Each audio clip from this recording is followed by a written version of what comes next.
2020 में मेरा एक अनुभव है। मैं बिहार में कोविड के दौरान ऐसे ही घूमने के लिए, और मैंने वहाँ पे देखा था कि एक महिला है, मतलब गरीब महिलाएं जिनके घर नदी में बह जाते हैं, तो वो घोंघा और चावल भूज कर 2-3 बच्चों का पेट पाल रही थी और छोटे वाले बच्चे को पीठ पे लाद के किसी और के खेत में चली जाती थी। वो एक दृश्य जो था ना उस दौरान का, काफी परेशान करता है। तो ये बिहार की छवि हमने देखी है। वो भी एक बिहार की छवि है।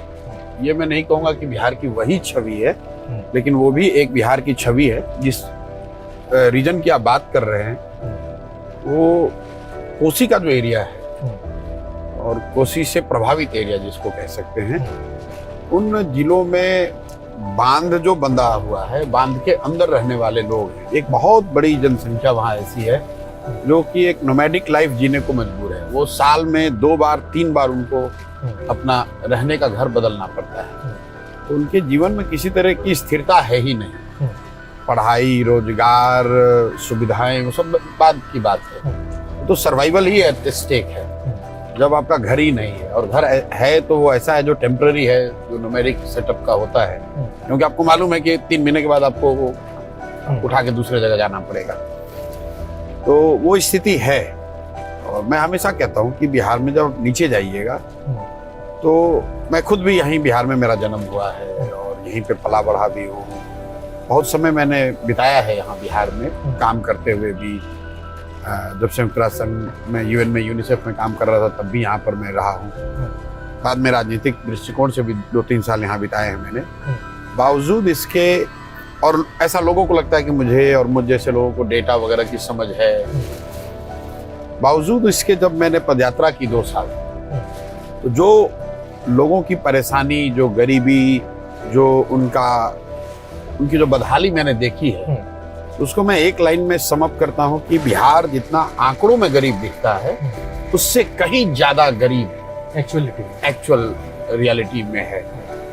क्योंकि आप आंकड़ों में ये देखते हैं कि 60% आबादी है या 70% आबादी है जो दिन में 100 रुपए नहीं कमाती है। लेकिन जब आप नीचे जाते हैं तो आप फील करते हैं कि वो 100 रुपए से कम कमाने वाले 20 रुपए कमाने वाले भी हैं, 30 भी हैं, 80 भी हैं, 60 भी हैं। And then you can only visualise कि भाई 20 रुपए में इस महंगाई के जमाने में 4 बच्चों के साथ लोग कैसे जीते होंगे। सही बात। जब आप ये आंकड़ों में देखते हैं तो आपके लिए बस ये है कि भाई गरीबी रेखा है, उसके नीचे इतने लोग हैं। और बहुत आप सेंसिटिव अगर है, संवेदनशील हैं, तो एक विजुअलाइजेशन आपके दिमाग में होगा कि उनका बड़ा लाइफ कठिन होगा। लेकिन जैसे आपने बताया कि घोंघा और चावल को खाने की जो बात है, जब तक आप उसको विजुअली देखते नहीं तब तक उन चीजों को सिर्फ आंकड़ों से नहीं समझा जा सकता। और अगर आप जब उसको देख लेते हैं तो वो it continues to hound you for if you are not emotionally dead.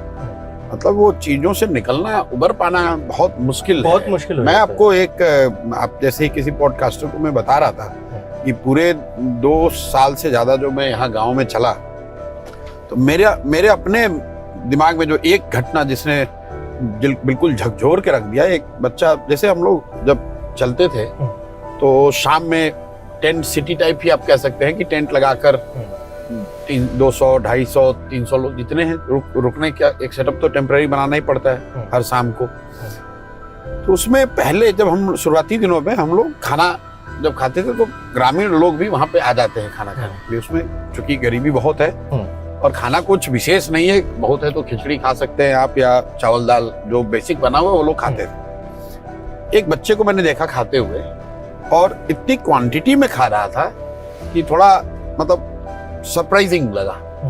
Surprising इस सेंस में कि आप सोचते हैं यार बहुत ज्यादा खा लेगा अगर आदमी तो बीमार पड़ जाएगा। तो मैंने उस बच्चे से पूछा, भाई कितना खा सकते हो? तो बोला, सर जितना दीजिएगा उतना खा लेंगे। तो फिर मैंने पूछा कि घर पे भी इतना रोज खाते हो? उसने जो बात कही उसके बाद कि सर आज तक ऐसा हुआ ही नहीं कि मेरा पेट भर गया हो और तसली में खाना बचा हुआ है। तसली में उसने जो शब्द यूज किया कि ऐसा तो हो ही नहीं, आज तक तो ऐसा हुआ ही नहीं कि मेरा पेट भर गया और तसली में भात अभी बाकी है। अब इसके इतने बड़े मायने हैं कि 12-13 साल 14 साल का लड़का, मैं एग्जैक्ट उम्र नहीं बता सकता हूँ लेकिन इतना ही रहा होगा, ऐसा कोई दिन उसकी जिंदगी में नहीं हुआ जब उसने खाना खा लिया और खाना बचा हुआ, और खाना भी कोई डेलिकेसी नहीं, भात नॉर्मल चावल की बात हो रही है, मतलब इतना भी चावल नहीं है कि उसका मतलब उसको बच्चे को ये लगे कि मेरा पेट अब भर गया और फिर भी अभी चावल बचा हुआ है, मतलब उसका पेट उस हिसाब से है कि चावल है कितना।